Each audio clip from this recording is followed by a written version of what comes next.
Hi folks, this is a video of some of my weapons that I have in my game room. Was requested by the great JoJo Man that we share some of the weapons of destruction that we might have in our collection. This is one of my oldest knives. It was purchased back in the 60s in Germany when my dad was stationed there. I would have probably been about 10 or 11 years old at the time, so as you can see, my affection for knives started very early. This is a large buoy with a very colorful laminated handle, but what I like is the blade with the cutout.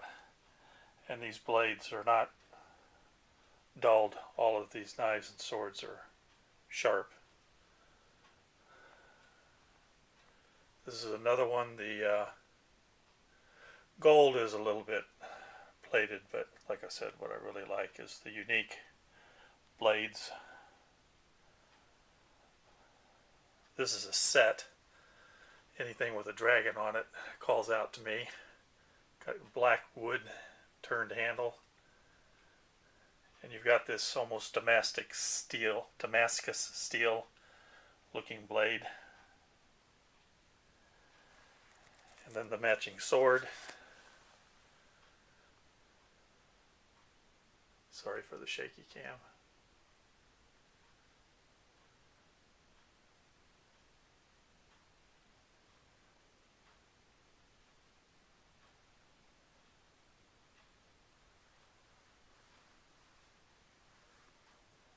So there are, back out here and show you. There are some of the edged weapons that I have. There's another one up here, which is a matching dagger to another pirate sword that I'm going to show you a little bit later, which is kind of unique. That one has a crystal ball on the end of it, and the skull and the crossbones.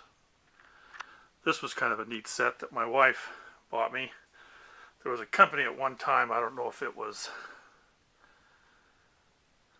I forget the name of it, but they sold these swords in large, expensive versions, and then they put out this complete set with all these cool handles. It's kind of a letter opener set.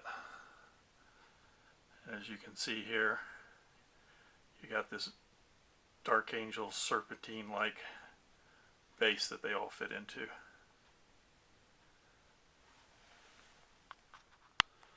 There's a collection of pocket knives, which I really don't consider a weapon. I consider these tools. I have been carrying a knife in my pocket since I started Cub Scouts at about 7 years old. All through school, high school, and college, I don't think I've ever been without a knife in my pocket. As you can imagine, I don't spend much time in airports. But somewhere along the line, these tools got perverted into being used as weapons, and it's unfortunate.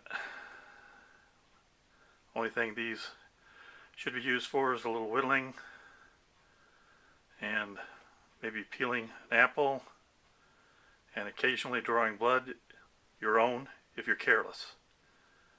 Other than that, they're tools. Sorry about that. Here's one other rather large buoy that I have on display over my hobby work area.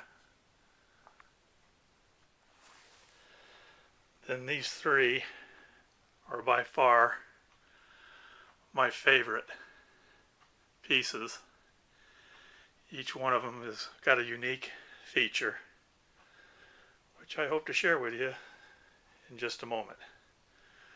A great two-handed sword, pirate sword, that is the mate to that dagger that I showed you. My formal cane. I'm about as formal as a baked potato. And a samurai sword, which I do have across the room, you can see there. Up at the top of that cabinet, a daisho set with the 3 samurai swords, the katana, the wakizashi, and the samurai sword. Okay, you're on a tripod now, so hopefully the shaky cam won't be a problem here if I don't bump anything. So the samurai sword. Interesting, this is when you open it, of course, you get the regular samurai sword, which you can see is edged. But if you happen to close on it this way and pull a bit farther down, you get a double-edged sword.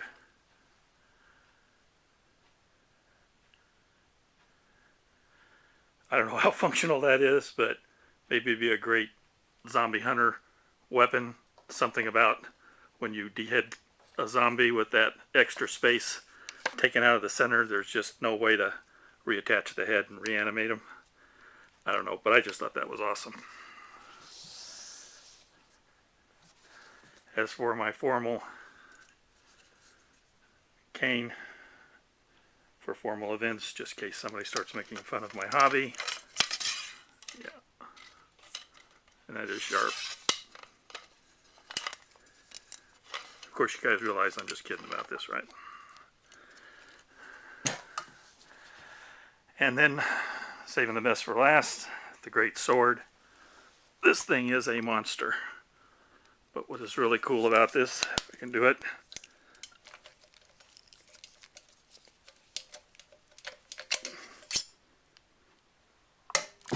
both of those bones at the top are daggers. And we're talking metal daggers here.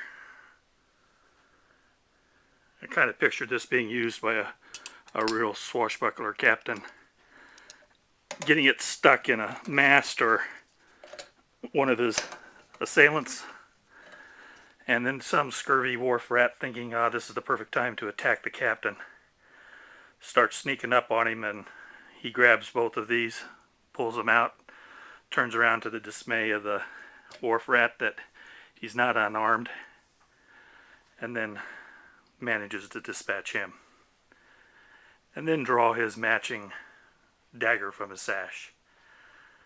You know, for a guy that tries to live by faith and tries to have respect and compassion for everybody else without any demands or circumstances, I got an awful bloodthirsty imagination. Oh well. I hope you guys are enjoying your hobby. Great JoJo Man. I hope you get more responses with people sharing any weapons that they might have around the house. God bless all of you, each and every one, and I'll be talking to you later.